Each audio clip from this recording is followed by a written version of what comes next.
बुद्धांग भगवन्तं अहुवादेमि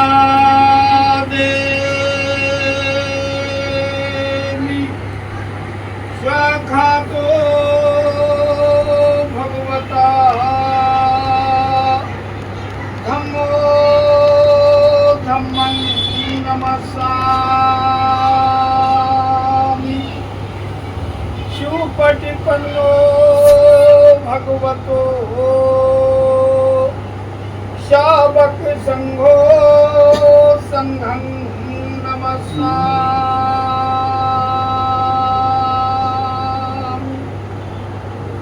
सब पाप सकरणं कुशल संपदा सचितं परियोपजनं एतान बुद्धं शासनम। बंधुओं, मैंने अभी तथागत बुद्ध का आवाहन करते हुए ये याचना की है, निवेदन करता हूँ कि सब पाप सकरणं कुशल संपदा सचितं परियोपजनं एतान बुद्धं शासनम। ये पाली है। पाली में तथागत बुद्ध क्या कह रहा है कि किसी प्रकार का सब पापस, किसी प्रकार का पाप कर्म ना करना, कुशल कर्मों का संपादन करना और पवित्र वाणी का प्रयोग करें, अपने चित्त को परिशुद्ध रखें, मैत्रीपूर्ण वाणी का प्रयोग करें, अपने से बड़ों का सम्मान करें, भूल कर कोई ऐसा क्षुद्र नीच काम न करें जिससे विज्ञजन आपकी निंदा करे, समाज आपकी निंदा करे, आपके साथी आपकी निंदा करें। यही बुद्धों की शिक्षा है, यही बुद्ध की फिलॉसफी है, यही बुद्ध का मंत्र है, यही बुद्ध की देशना है, यही बुद्ध का धर्म है और यही बुद्ध का मार्ग। तो जब हम मार्ग अपना लेंगे तो जरूर अच्छे बनेंगे।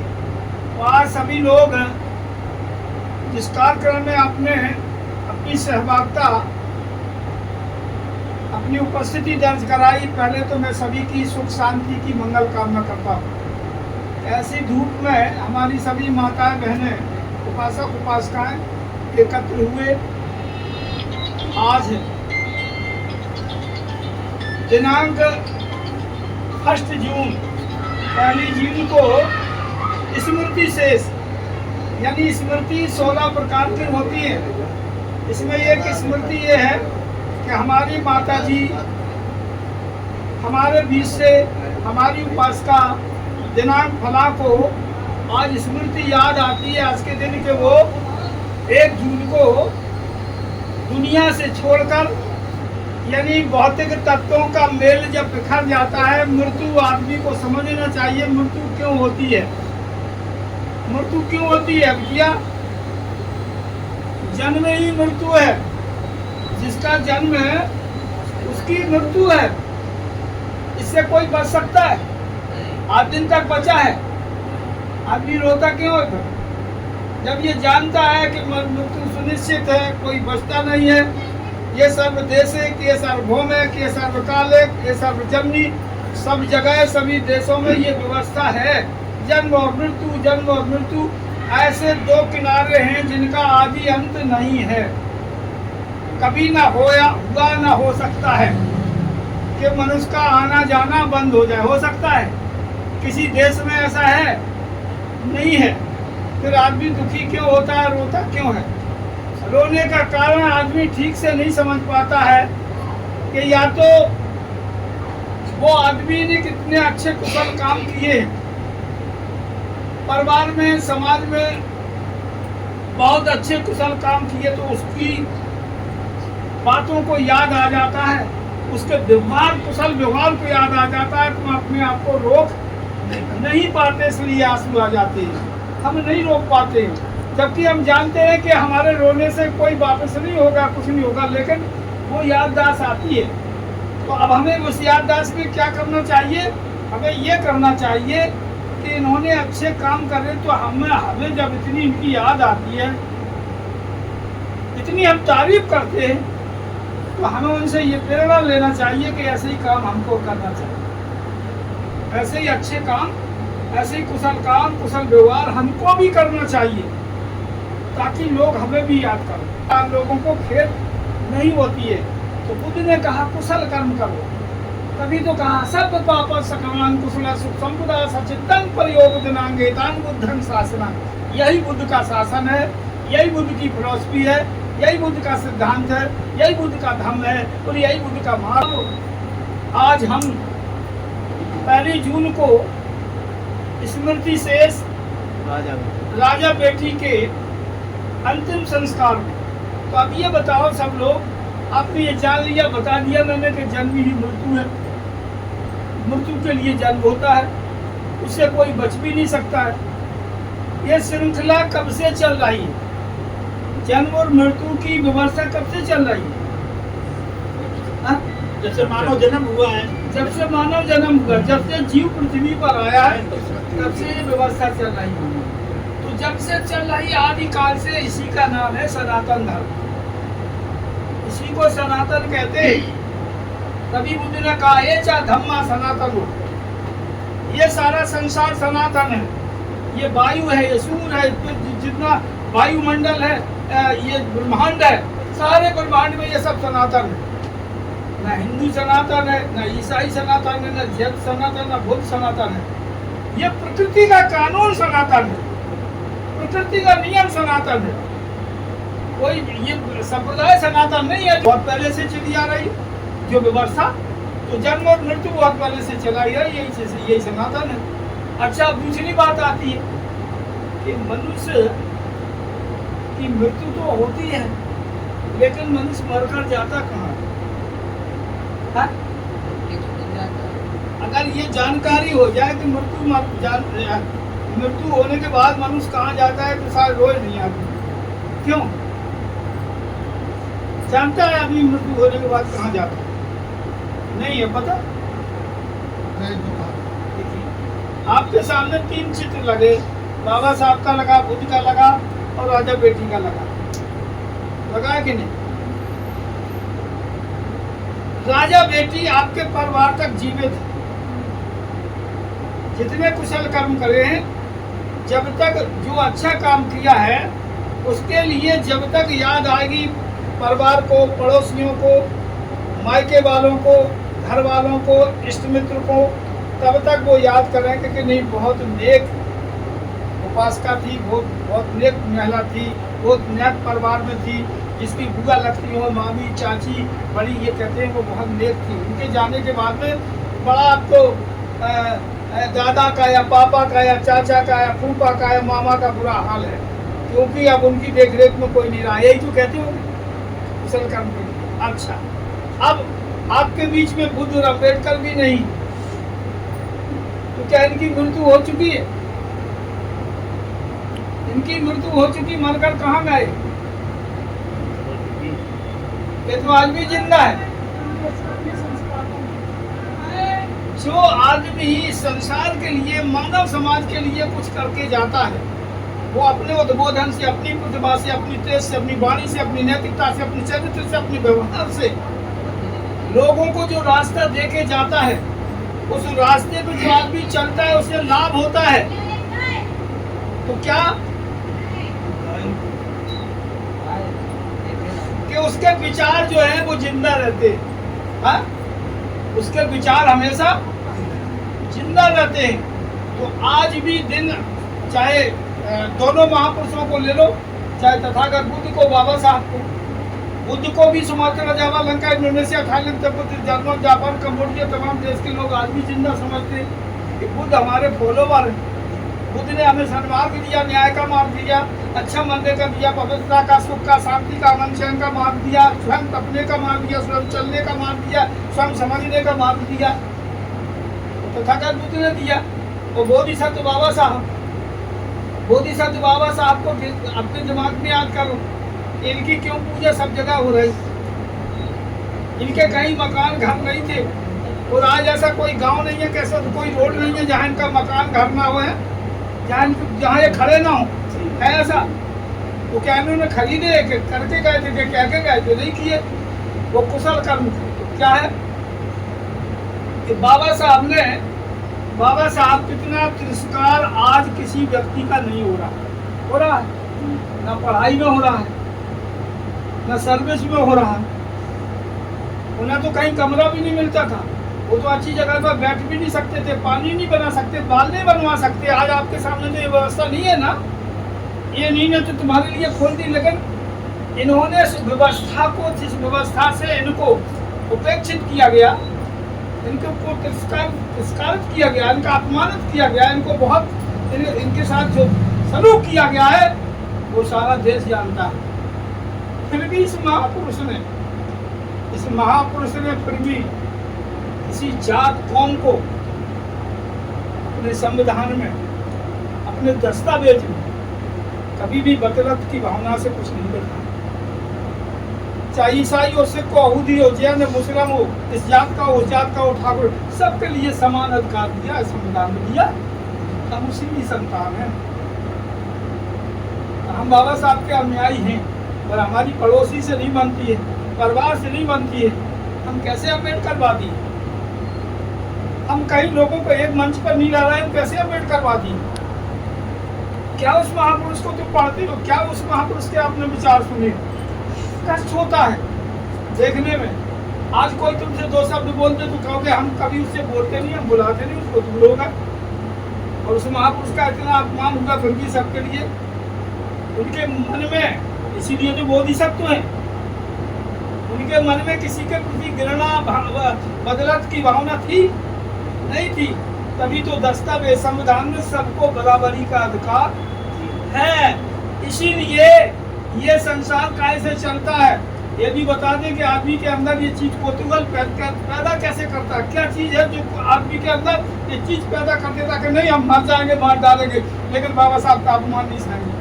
क्या चीज है जब आदमी इतना कायर पूरे समाज? ये मोबाइल है नहीं, ये तो सभी जानते हैं।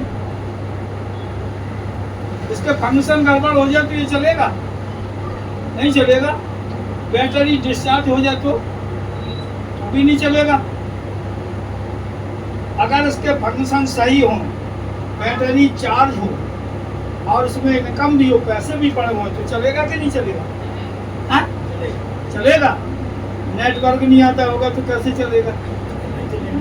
हाँ? नेटवर्क नहीं आता होगा तो कैसे चलेगा? तो मनुष्य में नेटवर्क नहीं है, कैच करने की क्षमता नहीं उसमें, इतनी कैपेसिटी नहीं, वो क्षमता नहीं है उसमें कैच करने की। इन तरंगों में ये सब कुछ बता देता है कहाँ जाम लगा है। तुम रास्ता भूल रहे हो तो किधर से जाना है, 10 फुट इधर से मुड़ना, 20 फुट इधर से मुड़ना, फिर 25 बाएं मुड़ना, बताता कि नहीं बताता? हाँ? कोई देवी देवता आज तक ऐसी शक्ति है जो बताया हुआ किसी ने? बताइए किसी ने? फिर भी आदमी इतने अंधेरे कारागार की कोठरी में कह दी है कि वो आशा लगाए कि कोई शक्ति होगी जो हमें बताएगी। शक्ति क्या है? कि तुम्हारे पवित्र विचार हो, तुम में नैतिकता हो, तुम ये चाहते हो कि अमन चैन शांति कैसे पैदा हो, मानवता कैसा पैदा हो, ये राष्ट्र अच्छा कैसे बने, या आदर्शता कैसे पैदा हो, सबको इस रास्ते में कैसे लाया जाए। हम ऐसे महापुरुष की संतान हैं जिसने सारे देश को एक साथ जोड़ने का, संविधान से ही पूरा देश चल रहा है। ना बाइबल से, ना कुरान से, ना शरीक से, ना तो तुम्हारी किसी दुर्गा पूजा की उससे चौपटिया से, ना किसी से, ये संविधान से चल रहा है।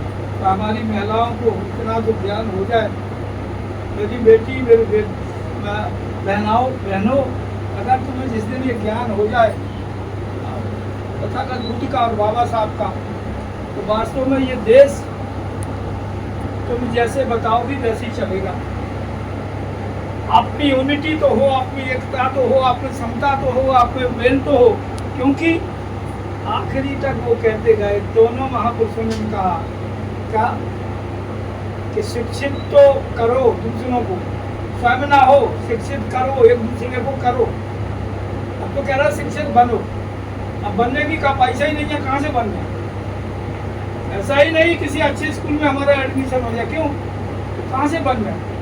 यानी करो इन, हम सब उसकी व्यवस्था करके उसको शिक्षित करें, तो शिक्षित करो और संगठित करो। संगठित कोई नहीं है, संगठन बन गए, सब जगह संगठन बन गए, लेकिन संगठित नहीं है। सबको एक मंच पर लाना चाहो, नहीं आएंगे। और राष्ट्रीय अध्यक्ष सभी, सभी प्रांतीय अध्यक्ष नहीं, आदमी दर्शन के साथ नहीं है, सब राष्ट्रीय अध्यक्ष। क्या है देश की व्यवस्था हो रही।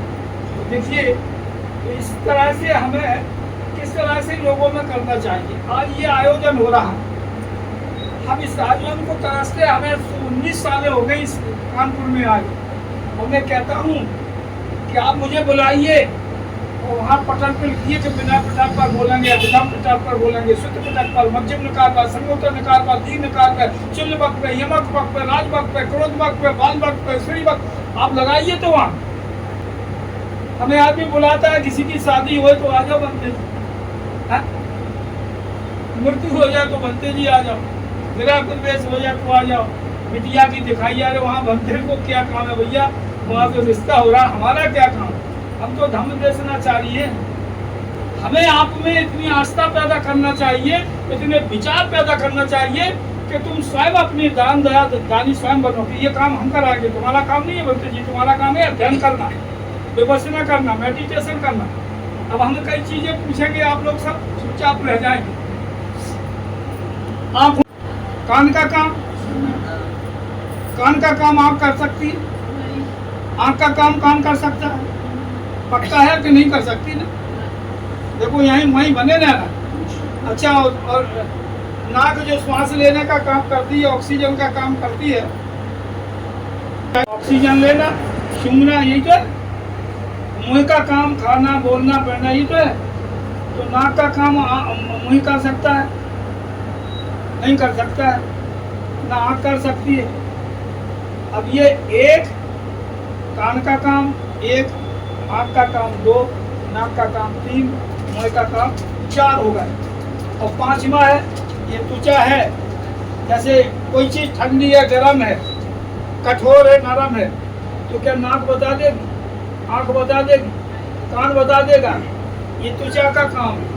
यानी स्पर्श करके हम बता सकते हैं कि ये चीज ठंडी है, ये गर्म है, हल्की है, भारी है, ये इस तरह से कठोर है, मुलायम है, नहीं ये काम। अच्छा, सब बता दिया आपने। आपने बता दिया कि कान का काम क्या है, आँख का काम क्या है, नाक का काम क्या, मुंह का काम और त्वचा का काम क्या। अब बताओ मन का काम क्या है। अब आप लोग बताइए, तो बता दीजिए मन का काम क्या है। मन क्या करता है? मन अच्छा काम करता है या बुरा करता है? सारे विचार भी आएगा मन में, वो सारे मन में जो विचार आएंगे वो काम चला जाएगा, कोई करता है।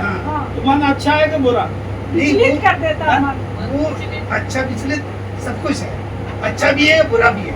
तो जो आदमी अच्छा बुरा हो उसकी बात मानना चाहिए, मानना चाहिए। जो अच्छी बात हो मानना चाहिए, जो बुरी बात हो छोड़ त्याग देना चाहिए। तो वो तुम्हारा साथ भी छोड़ देगा कि तुम अच्छी में शामिल होगा, बुरी में शामिल नहीं छोड़ दे तो छोड़ देगा। ठीक है, अब हम आप क्या राय। अब आइए बताइए, तुमने इस बात को हमने क्यों कहा सारे लोगों से?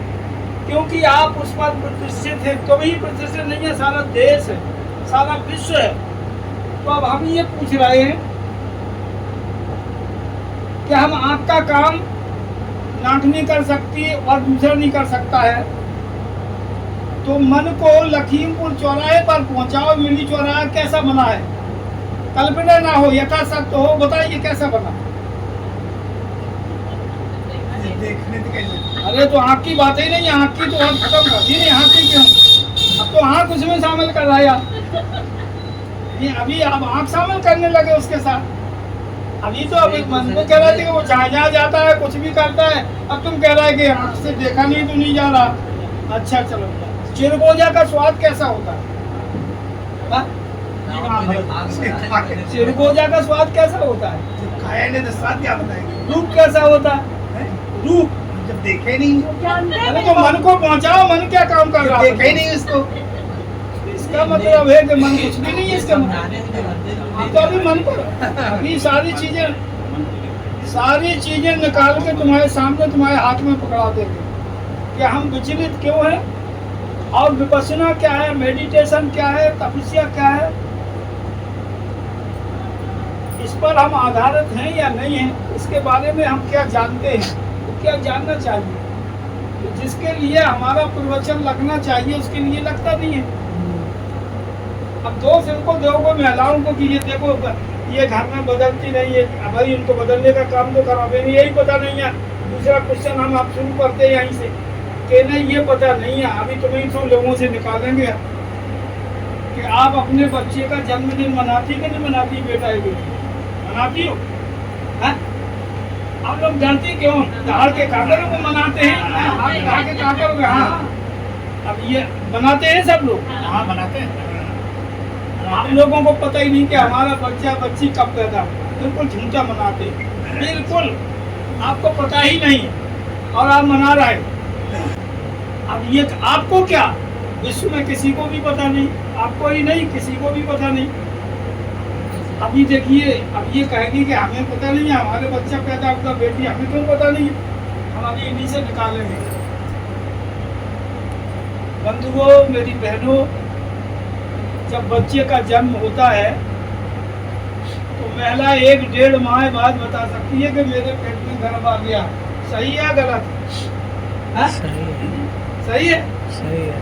तो कोई जन्म वही है जो किसी को पता नहीं है, और पत्नी को किसी को पता नहीं है। 1.5 माह बाद उसको पता लगता है कि बच्चे का जन्म हो गया। बस बुद्ध ने यहीं से अपना शुरू किया था, यहीं से बुद्ध ने अपने जीवन को शुरू किया। काम क्या कि जो वो जीव पड़ा है उसमें, जिसे लोग ये कहते हैं, जिसे आप ये मानते हैं कि 9 माह बाद जब बच्चा बाहर गर्भ में से बाहर आ गया तो जीव आत्मा घुस गई, जीव भी पड़ गया आत्मा घुस गया।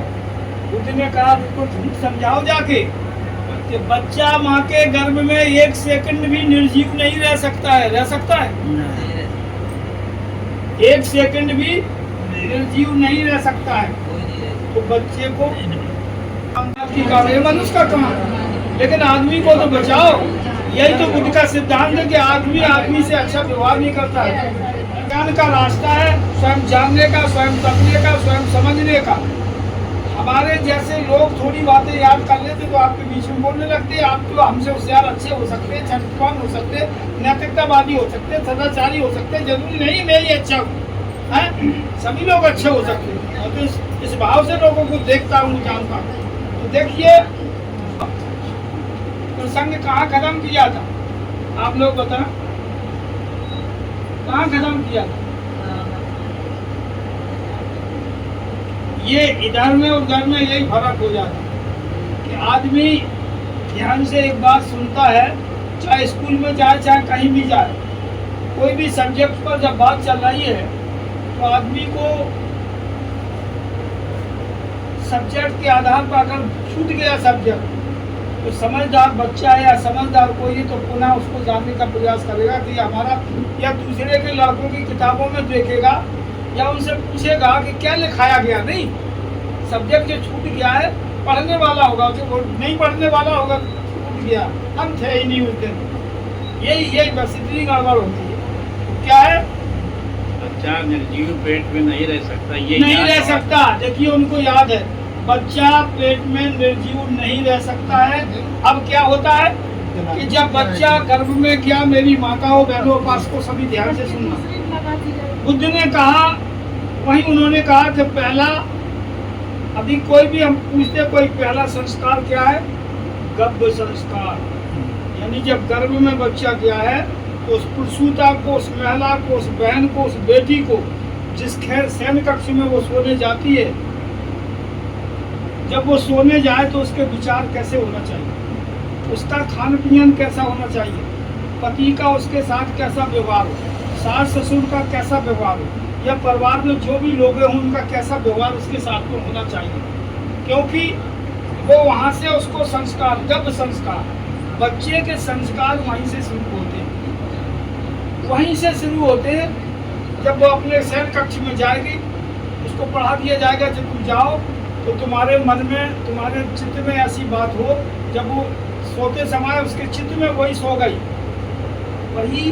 वही वो सपने देखेगी और उसी विचार से उसका जो गर्भ में बच्चा पलना है वैसे ही बच्चा रखेगा। और जब बुद्ध और अम्बेडकर के सामने आएगी तो क्या कहेगी? एक मोमबत्ती जलाएगी, ये तथागत बुद्ध, करुणा के कोष, दया के सागर, मेरे गर्भ में चाहे बच्चा हो चाहे बच्ची हो, आज से मैं आपके शरण में समर्पित करती हूँ। इसका जीवन पवित्र उज्ज्वल हो आपके शरण में, आज के बुद्ध की शरण में, ऐसा वो भाव वहाँ रख दिए जाए। तो ये 3 माह बाद संस्कार होता है, कितना वजन उठा सकती है, कैसा भोजन लेना चाहिए, छठवें महीना कैसा भोजन लेना चाहिए, किस करवट सोना चाहिए, और 9वां माह जब लगे, प्रसव समय नजदीक आए तो कैसा भोजन लेना चाहिए। और जब 9वां माह लगा और इतने संस्कार आपने उस बच्चे को, उस बच्ची को, उस महिला को दे दिए हैं, तुमने अगर एक भी संस्कार नहीं कराया है, उस पुरुष को भी महिला के द्वारा ये वर्जित, ये नहीं रोका गया है कि इस समय तुम जब भी हमसे मिलो, जब भी मेरे पास आओ, कभी भी आप नशे की हालत में होगे तो हमारे पास आने की जरूरत नहीं आप, क्योंकि हमें इस बच्चे को क्या तुम अच्छा नहीं बनाना चाहते? तुम कभी भी नशे की हालत में हमसे मिल नहीं सकते हो। ये संस्कारों में बच्चे के में होना चाहिए, क्योंकि पता है 3 माह बाद, 1.5 माह बाद पता लग जाता है कि पेट में गर्भ है या बेटी है, बेटा है। तो उस समय पति पत्नी को अपने कैसे विचार होना चाहिए। अब आगे चलते हैं कि 9 माह के बाद जब बच्चा गर्भ से बाहर आ गया, तो आपके यहाँ क्या चीज है कि जब बच्चा बाहर आ गया तो कहने लगे जीव आत्मा पड़ गई, यानी गर्भ में आ गया तो बाहर जीव आत्मा। लेकिन आपको ये पता नहीं है कि बच्चा 5 चीज लेकर पैदा हुआ है। नाम रूप वेदना संस्कार और विज्ञान। नाम रूप यानी जिसका रूप होता है उसी का नाम रखा जाता है, बिना रूप के नाम किसी का नहीं हो सकता। तो नाम रूप। वेदना, वेदना क्या है, संस्कार क्या है, विज्ञान क्या है, सब चीजों को समझना है, इन माँ बेटियों को समझना है कैसे। अब आपको ये तो आप जानती हैं कि जब बच्चा माँ के गर्भ में था तो उसे भोजन माँ के नाभि से मिलता था। कुछ महिलाएं कहती नहीं, पूछते तो कहती बनते जी जो हम खाते वो उसके पेट में जाता, उसी से वही मिलता है, भोजन नहीं जाता है, वो नाभि से उसको बाहर जो बच्चे हैं उनको पैदा होते थे, चाहे बकरी का हो, भैंस का हो, गाय का हो, किसी का हो, वो पोटली में बंद आता है, नाभि से जुड़ा होता है, और नाभि से जब जुड़ा जाता है तभी उसको ब्लीडिंग होती है। तो क्या होगा कि बच्चा नाभि से जुड़ा हो गया। तो 5 चीज लेके आया, नाम रूप वेदना संस्कार विज्ञान। तो जब रूप आया तो उसका नाम रख देना चाहिए, कुछ नाम रखना चाहिए 7 दिन के भीतर। नाम रूप हो गया। विज्ञान क्या है, बच्चे को यहाँ छोड़ दो, बच्चे को यहाँ छोड़ दीजिए, माँ 20-50 किलोमीटर कहीं भी हो, बताना मेरी बहनों मेरी बेटी, माँ चाहे 20-25-50 किलोमीटर कहीं कितनी भी दूरी पर हो, जब बच्चा हो चाहे बच्ची हो, उसको जब भूख लगेगी तो माँ वहाँ बता देगी कि मेरा बच्चा भूखा है। सही है गलत? ये विज्ञानक वहाँ जुड़ा है, क्योंकि वो हृदय से जुड़ गया, माँ के हृदय से। माँ बच्चे को वहाँ जा जाएगी और सबको रोकेगी, मैं नहीं रुक सकती, मेरा बच्चा भूखा है, मेरा बच्चा भूखा है, बच्ची भूखी है। ये विज्ञानक है। वेदना, अब वेदना क्या है, जब उसे भूख की वेदना होगी बच्चे को तो उसका मुँह चलेगा, जब मुँह चलेगा तो माँ को वहाँ अपने आप पता चल जाएगा कि मेरा बच्चा भूखा है, उसके वेदना हुई। तो नाम रूप वेदना संस्कार विज्ञान। अब संस्कार कैसे डालना है, संस्कार बच्चे में पैदा करना है। तो माँ को जब बच्चा पैदा हो गया तो माँ को 3 बार कम से कम उठ के रात के बैठ के दूध पिलाना चाहिए। लेटे लेटे नहीं, लेटे लेटे पिलाओगी तो उसके कानों में खराबी हो सकती है। इसलिए माँ को बच्चे को रात के बैठ के 3 बार दूध पिलाना चाहिए। क्यों? इसलिए कि बच्चा जागरूक अवस्था में हो जाए, उसकी नींद उतने टाइम खुलने लगेगी। है प्रैक्टिस कर लेना, जो आदमी जितने टाइम जागता है उसकी टीम उतने टाइम नींद खुल जाएगी, फिर भले ही सो जाए, लेकिन उस बच्चे को जागरूक करना है। तो दिन में 3 बार ये सिखाना है, अपनी बेटी हो, बहू हो, तो कोई भी आपके हमजोली की हो, कि भाई इस प्रकार से आपको बच्चे को एक आदर्शवादी बनाना है, अच्छा बनाना है, पवित्र बनाना है। देखिए ये संस्कार हो गए। अब जब दिन में माँ बच्चे को दूध पिलाए, ध्यान रखना, तो उससे ऐसी बातें करे, गोद में बच्चा दूध पी रहा है और उससे माँ बात करने लगे, हेलो, ऐसे बहुत अच्छे, जैसे किसी अच्छे पुरुष से अपनी महिलाओं से करती है, अच्छे लोगों से करती है, बड़े मैत्री में, करुणा के साथ, तो वो बच्चा दूध पीते हुए अब दूध पीना बंद कर देगा, माँ के चेहरे की तरफ देखने लगेगा, माँ के चेहरे की तरफ देखने लगेगा। और माँ जहाँ बात बंद की, बच्चे ने दूध बंद किया, तुम बात बंद कर दो। जैसे ही आप बात बंद करेंगी, बच्चा फिर पुनः दूध पीने लगेगा। जान लेना कि मेरा बच्चा आदर्शवादी बन रहा है, अच्छा बन रहा है, उधर का भी ध्यान है और उधर का भी ध्यान है, वो जागरूक अवस्था में हो रहा। अब बच्चे को जब तुमने दूध पिला दिया तो कहीं बढ़िया उस पर पालने में या चारपाई कहीं भी लेटाए, बढ़िया खिलौने टांगे यहाँ से वहाँ तक, बच्चा उन्हें पकड़ने का प्रयास करे, उछाल मारे, कूद के कूदे और एक चिप से देखे उसे पकड़ने का प्रयास करे। ऐसा क्यों करेंगी? इसलिए कि बच्चे का एकाग्रचित होगा। जब आपका स्कूल में जाएगा बच्चा तो तुरंत पढ़ने में उसका एकाग्रचित हो जाएगा, क्योंकि तुमने उसमें संस्कार पैदा कर दिए। ये संस्कार, वेदना संस्कार और विद्या नाम रूप, ये सारी चीजें आप में जब बच्चा पैदा होता है तो पता ही नहीं होता कहाँ बच्चा पढ़ा, कहाँ क्या होगा। तो ये ध्यान से सुनना चाहिए। अब दूसरी बात, यदि बच्चा रो रहा है, चुप नहीं रहा है, किसी ने लिया नहीं चुप रहा, तो मान दो थप्पड़ मारी, इधर ले उसको दो पकड़, नहीं, आपको ज्ञान नहीं है, क्योंकि उसके जो वेदना हो रही है, उसके हृदय में जलन हो रही। क्यों? माँ या तो अपने हृदय से लगा ले बच्चे को, तुरंत चुप हो जाए, या दूध पीने लगेगा या सो जाएगा। और अगर तुमने फेंक दिया तो चाहे बच्चा हो चाहे बच्ची हो, जीवन भर के लिए जिद्दी होगा, जिद्दी भर को क्रोध करेगा, जीवन भर झगड़ा करेगा, कभी किसी के। तो ये आपके हाथों का ये संस्कार बदलना, क्योंकि भगवान बुद्ध ने कहा है, मेरे धर्म का केंद्र बिंदु सब मानव, मेरे धर्म का केंद्र बिंदु सिर्फ मानव को कैसे अच्छा बनाया जाए, मानव को कैसे पवित्र बनाया जाए। कोई ऐसी चीज नहीं है जो तुम्हें कोई भी दे जाए। ये पूरा सामियाना लगा, घर बना, ये लोग आए, बुलाया गया, ये सब आदमी को बुलाया गया, तब आदमी आया होगा। कोई ऐसा बुद्ध ना होंगे, ना अम्बेडकर, ना कोई देवी देवता होंगे कि चले जाओ तुमने बुला लिया है, कहीं ऐसी शक्ति कोई। इसलिए मनुष्य सबसे मनुष्य बढ़ के कोई शक्ति नहीं है। मनुष्य ही मनुष्य के काम आता है। बीमार हो जाओ तो डॉक्टर काम आएगा, झगड़ा हो जाए तो थाने में जाना पड़ेगा, मुकदमा हो कोई वैसा तो आपको अदालत में जाना पड़ेगा। किसी मंदिर, मस्जिद, देवालय, शिवालय, बुद्ध विहार में जाके ये समस्या हल नहीं हो सकती है। इसलिए हमें किससे मैत्री रखना है? इंसान से, मानव से। है मेरा धर्म का केंद्र बिंदु सब मानव। भगवान बुद्ध ने कहा कि केंद्र बिंदु मनुष्य का मनुष्य है, इसलिए मनुष्य के साथ कैसा भेद, कैसा व्यवहार होना चाहिए। अब देखिए कुछ चीजें आपको बताते हैं कि मनुष्य का जीवन कैसे है। ये मोमबत्ती जो हम जलवाते बाद में इसीलिए जलवाते, हमारा हर कदम विज्ञान की तरीके के बाद आदमी के समझ में आए।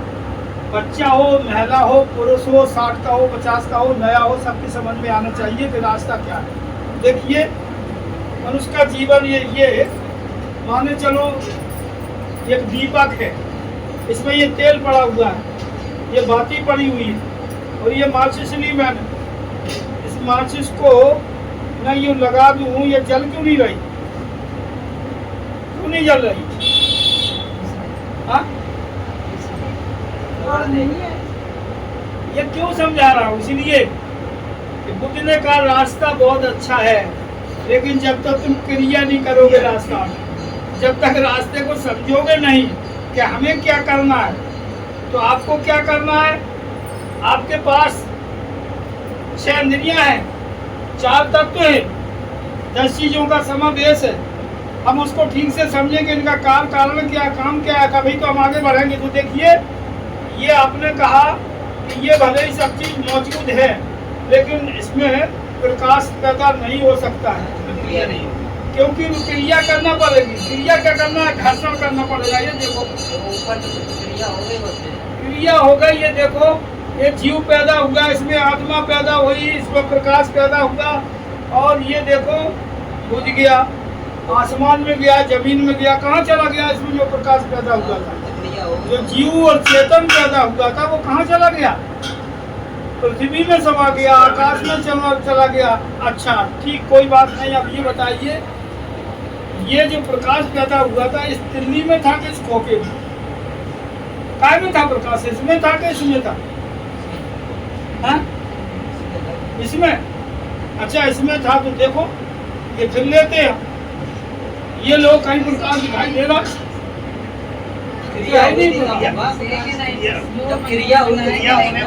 वही तो घर्षण हुआ तो ये प्रकाश होगा, यानी ना इसमें ना इसमें, दोनों के मेल में है।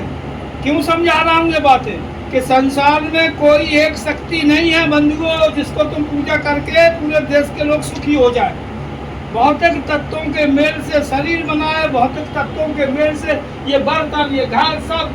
इस पर पूछेगा कोई घर बना, क्या बना? पत्थर लगा, बहुत अच्छा लगा। अभी क्या क्या लगा इसमें? पत्थर लगा नहीं, ईटा लगा है, गाला लगा, सीमेंट लगा, यही तो बताएंगे लोग। लेकिन बंधुओं ये सब झूठी बात है। चाहे ईटा रख दो, चाहे गाला रख दो, चाहे सीमेंट रख दो, ये कभी भी मकान नहीं बन सकता है। ये कभी नहीं बन सकता। कब बनेगा? जब इसमें पानी डाला जाएगा। है? पानी नहीं होगा, ना सीमेंट, ना मोहरम, ना ये कभी सेट। तो पानी का नाम कोई लेता है? कभी नहीं लेता है। है? अच्छा अब ये बताओ, इसका नाम क्या है? क्या है इसका नाम? कमरा है, घर है, क्या है? सब लोग मुझे आता है। हाँ। घर है, कमरा है। कमरा तो क्या कहते हैं? कमरा है। कमरा कमरा है। हम छत अलग कर देंगे, दीवार अलग कर देंगे। अगर तुम कहीं से कमरा निकाल दो तो हम तुम्हारी गुलामी करेंगे। कहीं कमरा तुम निकाल दो, इसमें कमरा नाम की चीज तुम इसमें निकाल दो। बहुत समझना है बुद्धि के सिद्धांतों को। क्या हम हैं, क्या मनुष्य है, क्या और हमें करना क्या? आए किस लिए? चोरी, बदमाशी, गिलानी, घृणा, छदमखोरी, अहंकार, लोभ, लालच, द्वंद्व, लुटेरा, कामी, क्रोधी का के लिए आए। तभी तो कहते हैं क्षमाशील, संतोष, हमारे दया, भक्तों, धीर, बदामे, सत्य, विवेक, संग, जिससे चाटो श्रद्धा की ओर। इतना श्रद्धावान मनुष्य को अच्छा होना चाहिए। तो देखिए अभी मैं इसको दिखा रहा था और आपका वो काम खत्म नहीं हुआ। अभी आपका ये काम खत्म नहीं हुआ। देखो हमने नई तिल्ली निकाली है, नई तिल्ली है, ये भी नई तिल्ली है। अभी हमने घर्षण करके जलाई थी। तुम सब लोग बैठे, कोई जला के दिखा दो इस पे से घर्षण करके, तो हम आपको गुरु मान लेंगे, अच्छेला हो जाएंगे। कोई भी जला आप ही चलेगी बस। हाँ पैसे आप ही से चलेगी। नहीं, आप लोग जला दी तो हमको दे रहा है कि आप जला, जब आप जला के दिखा दो तो हम आपको गुरु मान लेंगे, हम चेला हो जाएंगे। अब आपको ऐसा हो गया, ऐसा क्यों नहीं हो सकता है? हो सकता है। मैं मुझे बताना आपको कि जब हम जलाने को देंगे तब हम ऑक्सीजन नहीं देंगे तो जल जाएगी, जल जाएगी। ऑक्सीजन नहीं देंगे तो ये बताना है आपको कि ये अकेले, ये नहीं कि सोगा माचिस हो गई, नहीं, ऑक्सीजन भी है इसमें, तब ये जलेगी। ऑक्सीजन नहीं होगी तो ये नहीं जलेगी। तो कोई एक सत्ता नहीं है, ध्यान से करो। एक सत्ता कहीं कोई नहीं है जिसके से तुम पवित्र परिशुद्ध हो जाओगे। इसीलिए लोगों ने भगवान की जो डिफिनेशन किया है, भगवान की जो व्याख्या किया है, वो उनसे हमारी बड़ी बहस होती है। उन्होंने कहा दिया भगवान भक्त रागो भक्त मोहो भक्तना, इनका भग्न कर दिया, वो भगवान हो गया। तमाम पागल रोड के किनारे पड़े, उन्होंने सबको भग्न कर दिया, कुछ नहीं चाहिए उन्हें, तो भगवान हो गए। तुम छोड़ दो कि मुझे कोई लोभ नहीं है, लालच नहीं है, कुछ भी नहीं है, तो भगवान हो जाओ। है? ऐसा लोगों ने कर दिया। जबकि तथागत बुद्ध ने कहा आप परम मित्र पारमताएं क्या है, शील क्या है, सदाचार क्या है, नैतिकता का, काम छंद क्या, व्यापार क्या, सत्यान्वित क्या, औदित क्या, विचिकित्सा क्या है।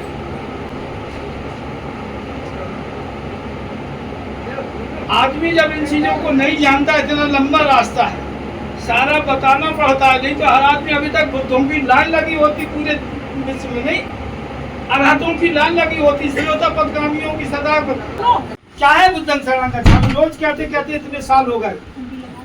जो आदमी, जो व्यक्ति किसी की शरण में चला जाता है, चाहे माता पिता की शरण में उसका बच्चा हो जाए, बच्ची हो जाए, चाहे IAS PCS के शरण में हो जाए, चाहे प्रधानमंत्री की, चाहे चीफ मिनिस्टर की में, चाहे अन्य किसी की शरण में हो जाए, तो शरण का मतलब होता है वो उसका कवच है, उसकी सुरक्षा करता है। नहीं तो इसलिए मैं आपसे कह रहा हूँ, बुद्धं शरणं गच्छामि क्या है?